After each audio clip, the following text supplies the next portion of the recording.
Well, let's move on now on Breakfast Central. The month of April is indeed Autism Awareness Month and Acceptance Month as well. It is an event that promotes the inclusion and acceptance of people diagnosed with Autism Spectrum Disorder every year. Oliver Modi actually took time to speak with a guest who was able to break every single thing down this morning on Breakfast Central. Good morning to you, Olive.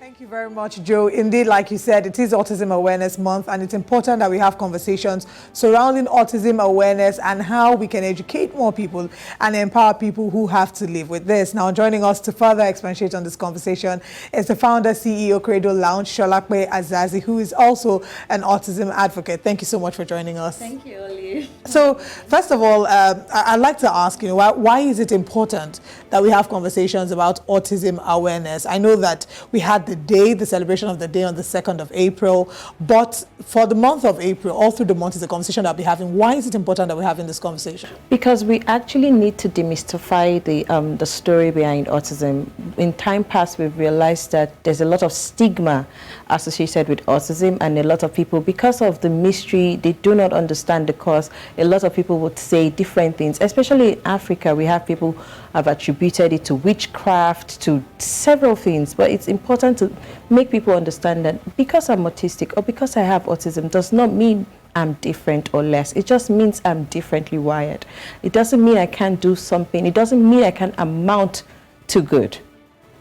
Yeah. All right. So why are you particularly interested? I mean, I know the story, but for the benefit of our audience, why is this important to you? Yes, it's important to me because I have a beautiful 9-year-old who is on the spectrum. And I remember when I first found out that he was on the spectrum, it was a big mystery to me because a lot of conversations weren't about it or around it. And even when I went online to find out, a lot of resources, it was so much.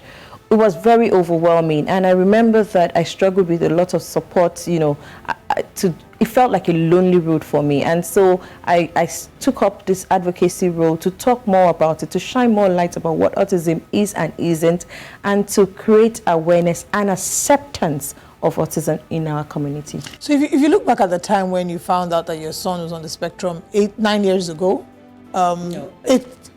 No, so yes, so the thing about autism is that it doesn't have a physical marker, and then you don't really start to notice, although there are signs that, okay, you can start to take note from 6 months, but you don't actually have a diagnosis, a conclusive diagnosis for autism until age 3. Right. So it was at age 3 that you started to notice, what were some of the telltale signs that you saw that made you realize you needed to go to the hospital to do some further checks? Okay, so it wasn't at age 3. I got a definitive diagnosis at age 3. However, we had signs. So what he had was regressive autism, which meant that he met all of his milestones before he turned 15 months. 18 months, he still had his words, and at 18 months, he started to lose his words. At 20 months, he went mute, and by the time he came back to starting to talk and everything, it was baby babble. So at 22 months, we had a child that we had videos of him at 15 months calling mommy, daddy, and all of that. Now, baby babble and cannot have articulated speech. So it was at that age that we started to notice that, okay, there's something wrong. And then you go to the doctor, and then they say, okay, we're going to flag him down for autism. You can't get a definitive diagnosis for autism. However, there's some intervention you can start to put in place to ensure that he thrives on the spectrum. You've talked about the stigma and how some people think autism is caused by witchcraft. In this part of the world, we probably refer to it as village people. Mm-hmm. Let's talk about some of the other myths that we need to debunk surrounding autism. Okay, so well, a lot of people think that because so when you first get your autism diagnosis, you see a lot of people start to internalize it, saying, okay, maybe it's something I did or I didn't do during pregnancy and all of that. Well, there's, unlike some other developmental disorders, autism does not have a genetic marker from when you're pregnant, so you can't even say it's what you did or didn't do for definite reasons is why you have autism. So, but that's one of the things that you hear people say is something I've done or I didn't do, or, but it's not. Till today, scientists still do not have a definitive cause for for autism. Right. Okay, so now let's talk about how much awareness we have on the continent, in Africa. How well would you say from your experience and with the work that you've done, how well have we driven these conversations? So it's still a conversation that is still building up. I don't think we have that much awareness as we would love to. Like I said, the conversation for awareness is still being driven by parents, and until we drive it to a national level, or even, we have pockets here and there of organizations coming out and driving the awareness, but we are still not uniformed enough, and we're still not unified enough to have one voice to talk about this kind of issues so that it can really, really matter on the level that it needs to be addressed on. Right. So now, if we want to localize it, let's bring it back here, since we're broadcasting live from Nigeria, Lagos, Nigeria. How much support in terms of medical assistance, access to health care, do people living on the spectrum get in Nigeria? So, in terms of support and access to health care, no HMO covers autism. So everything that you have to do is out of pocket. And it's very expensive. Imagine you telling a woman that is, barely making the average minimum wage, telling her that she needs to do speech therapy, she needs to do this. There's no government accommodation to cover all of this therapy. So she would say, you know what, the child will grow. The child has his own destiny. And so by putting that in, the child does not even get the opportunity to get those interventions that child needs. So we don't have any support. Support is usually from the parent. You're saying, okay, you know what, I have to deny myself this X, Y, and Z just so that I can make my child thrive. Not everybody can afford to do that. Let's talk about what some of these interventions are. You've mentioned one of them being speech therapy. So in some cases, they need speech therapy. What are some of the other interventions that people living with autism have to get? Okay, so when we say people living with autism, there are four.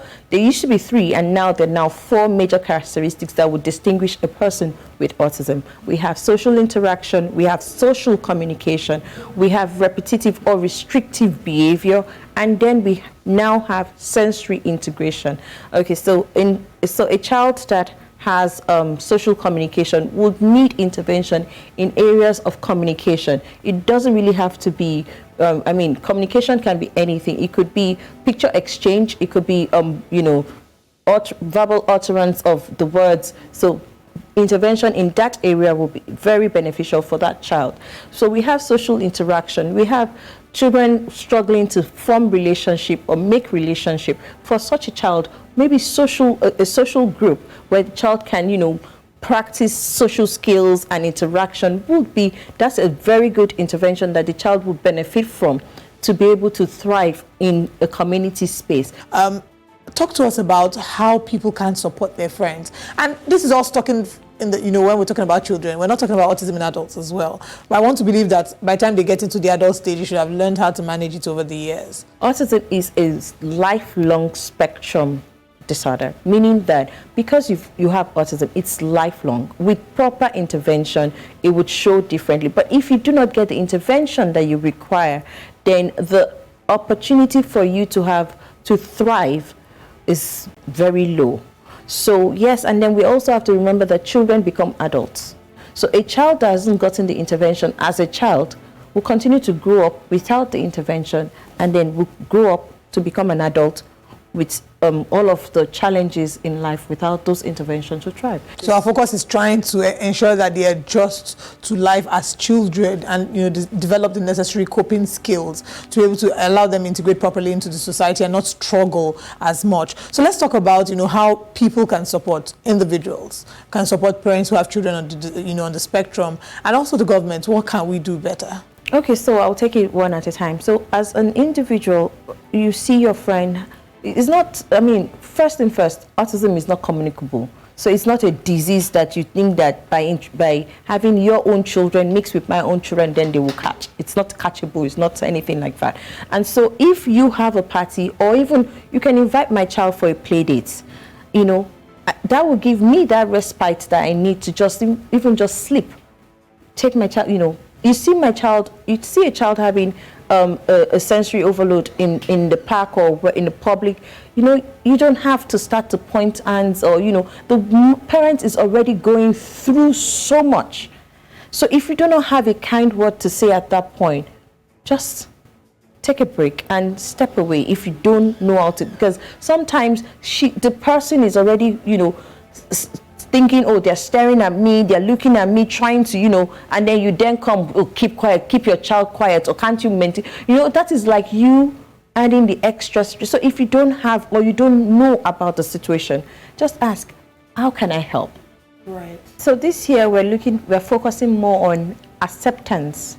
So I think in time past we've talked a lot about awareness, but this year we're focusing on acceptance. Acceptance means accepting me the way I am. There's nothing, I'm different, not less. So this year we go out into our community. We're talking about how you can include children with autism within the community in the everyday activities you are doing. So you don't limit them, you don't cast them aside, or you don't excuse them thinking that they cannot do it. Give them a shot. You'll be amazed at what beautiful things that can come out from them.